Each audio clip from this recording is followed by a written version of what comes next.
Hello, my name is Zachary Lee Erb, and I am a college athlete at Tuscaloosa University. And the topic I picked for this project is why college athletes should get paid. And I feel like they should, personally. And this speech I give you today will hopefully change your mind or help you understand what I'm coming from and other people that I've interviewed and why we would like to get paid.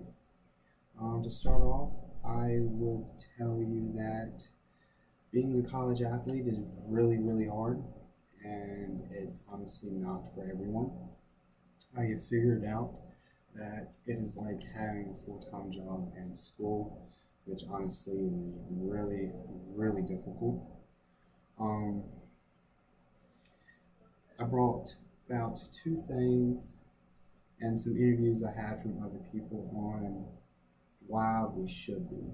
Um, well, technically, the whole thing behind it is we should get paid, and the reason is because we don't have time to go get a job, which is really difficult if you have practice in the morning, lift in the afternoon, classes in between all that, and sometimes you have practice in the afternoon, you just don't really have time to get a job. And some sports like lacrosse, and volleyball, and as well baseball, you practice all year long. So when we come in for the fall, we start practicing fall ball straight away. And then we leave for Christmas for about a month, and we come back, and it's full-fledged lacrosse every day for the whole spring semester, which is really tough because you have conference game practices and everything. And I personally experienced getting very sick, and I didn't have the money to pay my hospital bills, so I had to call my mom. So if college athletes could get paid, that could be something that would help. Right here I have a helmet that I had to buy, which really was kind of expensive, around $200. And then if you break one, luckily if you break your helmet in season, they'll buy you a new one. But being a Division two athlete, you have to buy your own equipment. I am a defensive player. I have a defensive stick that's really long, and most every defensive pole goes for about $200.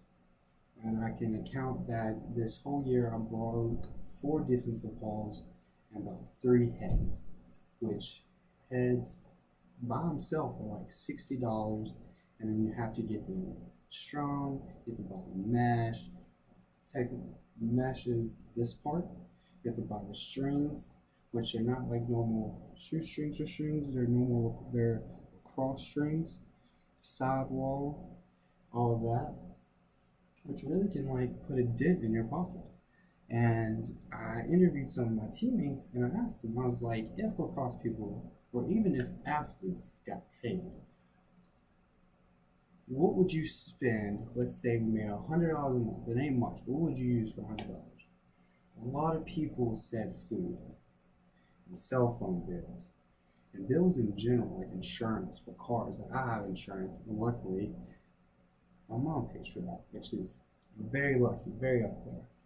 Um, and honestly, there's already money in NCAA and the SAG that goes around. Like Division One players, I feel like should get paid, even us, and not a lot. Don't get me wrong, but something that can help us just get like through the month. That would be very grateful.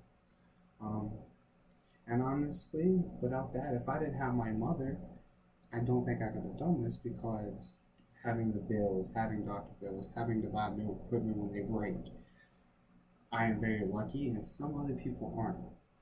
So that's why I personally feel like student athletes of any division at any school that they play a sport that's an actual collegiate sport should get paid to help them. Thank you for taking the time to listen to me on my speech. I appreciate it, and I hope you have a great day.